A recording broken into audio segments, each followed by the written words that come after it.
Bagi kamu yang sudah lelah dibohongi, mulailah siapkan diri untuk terhindar dari perkataan-perkataan yang tidak bisa dibuktikan kebenarannya.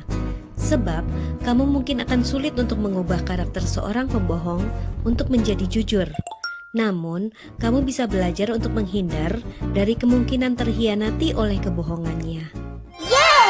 Tapi ku takkan lagi dapat kau bohongi dan terhianati janji-janjimu yang semua ternyata janji yang palsu. Hai guys, bertemu lagi di Alvlog Cerita Kehidupan. Kali ini aku akan menceritakan pengamatanku tentang berbohong. Lalu, apakah orang tersebut sadar tidak sih bahwa dia sedang berbohong? Nah, kalian bisa komen di bawah ya. Juga jangan lupa subscribe dan like-nya dulu ya guys. Ada beragam alasan atau motif sebenarnya untuk seseorang melakukan kebohongan. Mulai dari alasan untuk menghindari perasaan tidak enak, untuk merasa lebih dihargai, ataupun untuk membuat orang lain merasa kagum. Juga untuk mendapatkan keuntungan materi. Ada lagi sebagai perisai untuk menyelamatkan diri dari situasi tidak enak atau menutupi kelemahan diri. Yang parah jika sudah menjadi kebiasaan dan menjadi kegemaran. Lalu sekarang ada yang menjadi viral, yaitu kebohongan untuk meningkatkan status. Ada jenis bohong yang sering kali disebut sebagai bohong untuk kebaikan atau white lies. Bohong baik. Menurut kamu gimana guys? Setuju nggak dengan white lies? Tulis komen di bawah ya. Benarkah mengetahui ciri-ciri orang bohong cukup untuk bisa membuat kamu terhindar dari kebohongan? Mungkin iya, mungkin juga tidak guys. Namun, tidak ada salahnya kamu mendengarkan ciri-ciri orang yang sedang berbohong berikut ini. Kamu bisa nilai apakah semua ini dilakukan dalam keadaan sadar atau tidak. Yang pertama, melalui tanda-tanda ekspresi wajah. Seseorang yang berbohong akan mengalami suatu yang emosional. Ia tidak menyadari bahwa ekspresinya dapat dikenali di wajahnya. Ekspresi tersebut digerakkan oleh otot-otot yang berada di sekitar alis, dahi, dan bibir. Saat berkata bohong, wajah tampak lebih banyak mengalami kontraksi otot di sekitar dahi dan pipi. Dahi yang tampak jelas berkerut saat seorang berbicara merupakan salah satu tanda kejujurannya dipertanyakan. Yang kedua, menghindari kontak mata kepada lawan bicaranya saat berbohong, atau sedikit ragu-ragu menatap secara langsung padamu, dan akan mencari tujuan lain untuk dilihatnya, seperti menoleh kanan kiri ataupun kepala tertunduk yang berarti mengarahkan pandangannya ke bawah.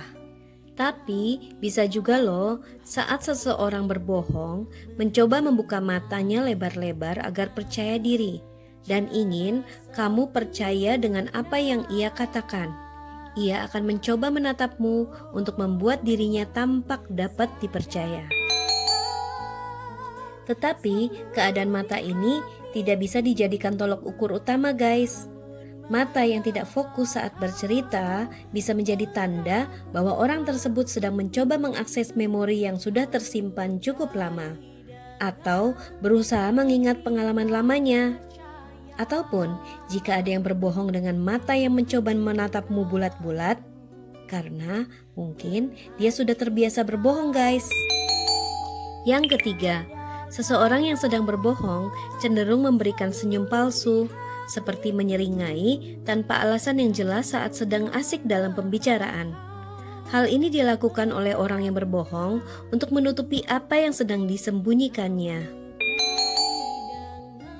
Yang harus kamu ketahui bahwa senyum yang sebenarnya jujur dan tulus itu saat seseorang senyum merekah akan merebak ke seluruh wajah dan mengeriputkan mata.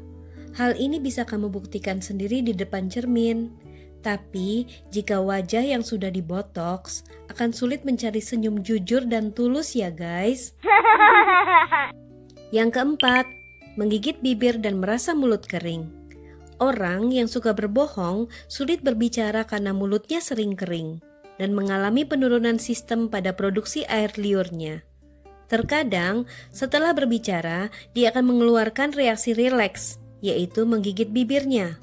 Lalu, jika kamu menawarkan segelas air kepada orang ini, dia kemungkinan akan meminumnya dengan sangat cepat. Selanjutnya yang kelima, bicaranya tidak jelas dan tidak rinci.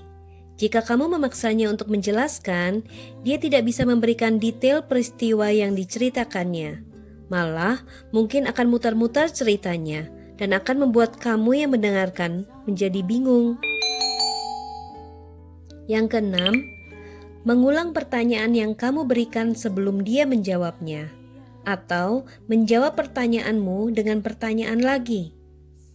Orang yang berbohong biasanya akan mengurangi risiko terdeteksi, sehingga saat seorang penipu atau pembohong diajukan pertanyaan, maka dia akan menjawab pertanyaan dengan pertanyaan.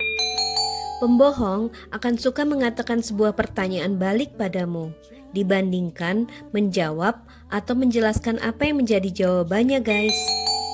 Yang ketujuh, bicara tidak natural, terputus-putus, dan kalimatnya tidak padu, bahkan dengan nafas yang tidak terkontrol. Oleh karena itu, coba saja perhatikan cara berbicara lawan bicaramu. Apabila dia berkata jujur, maka dapat dipastikan bahwa dia akan menyampaikan pembicaraan itu dengan lancar dan tidak perlu banyak berpikir.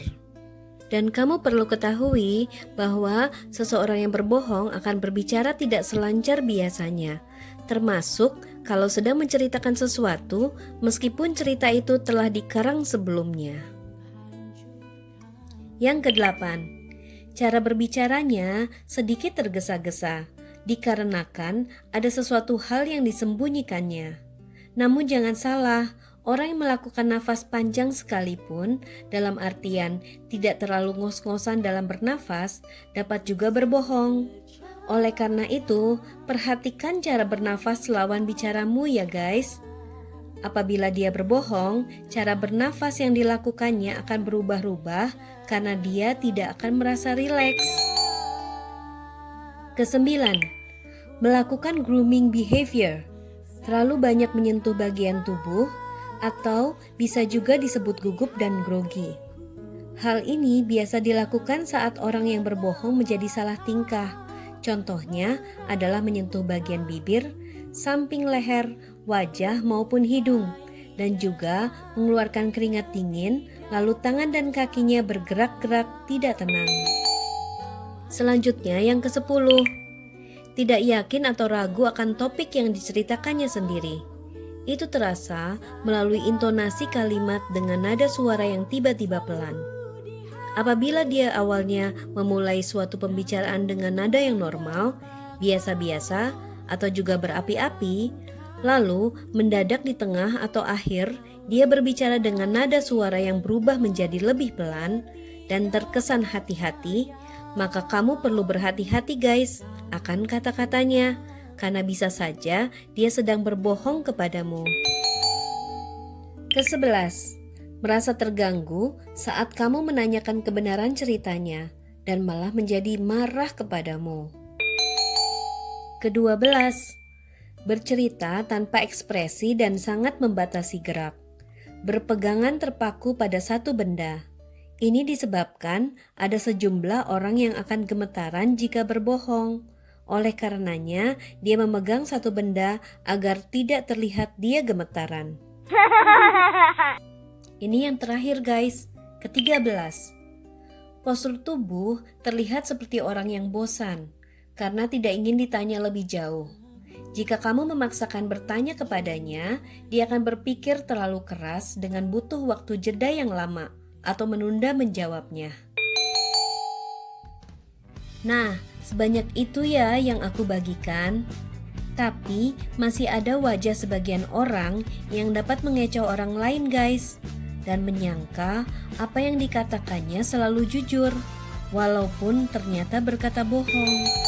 Wajah-wajah tidak berdosa ini umumnya terlihat simetris antara sisi kanan dan kiri. Tampak menarik dengan mata yang besar, memiliki kulit halus dan dahi lebar yang sesuai dengan bentuk dagunya. atau sering dikategorikan memiliki wajah bayi atau baby face. Ayo, mukanya siapa itu? Memang tidak mudah mengenali ciri-ciri orang bohong, namun hal ini berguna untuk dipelajari. Siapa tahu jika suatu saat nanti kamu dihadapkan dengan kebohongan yang berpotensi merugikan, sehingga tidak ada salahnya menjadi lebih waspada. Jadi kesimpulannya, berbohong itu tindakan sadar atau tidak, guys? Berbohong itu adalah tindakan sadar yang merupakan tindakan manipulasi data agar lawan bicara percaya dengan apa yang dikatakan.